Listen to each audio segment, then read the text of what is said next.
এক সপ্তাহের ধারাবাহিক সামরিক অভিযানে ইউক্রেনের 7টি জনপদ দখলের পর আরও কিভের দিকে অগ্রসর হল রাশিয়ার প্রেসিডেন্ট পুতিনের সেনা। তীব্র লড়াইয়ের পর বুধবার ডনেটস্ক ওব্লাস্ট অঞ্চলের গুরুত্বপূর্ণ শহর ও প্রশাসনিক কেন্দ্র পোক্রোভস্ক রুশ ফৌজের দখলে এসেছে বলে দাবি করেছে ক্রেমলিন।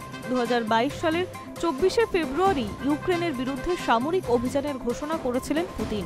সেই যুদ্ধের 1350তম দিনে ইউক্রেনের রাজধানী কিভের দিকে অগ্রসর হয়ে রুশ ফৌজের নতুন শহরকে তাৎপর্যপূর্ণ বলে মনে করছে সামরিক পর্যবেক্ষকরা।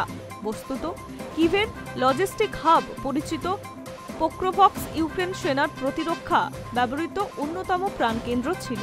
যদিও একদা 60,000-এরও বেশি জনসংখ্যার শহরটি গড় 3500-এরও ধারাবাহিক রুশ হামলায় কার্যত ধ্বংসস্তূপে পরিণত হয়েছিল।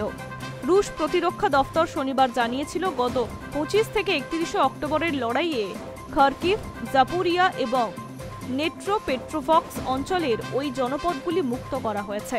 এরপরে বুধবার আরও উত্তরে অগ্রগতির দাবি করা হয়েছে। ইউক্রেনের প্রেসিডেন্ট জেলেনস্কির বাহিনী ফ্রন্টলাইন লজিস্টিকের জন্য গুরুত্বপূর্ণ ছিল পোক্রোভস্ক।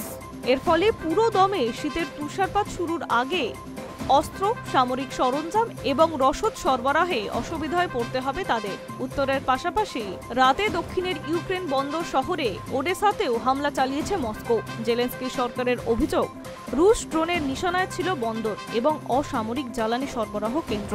High news network.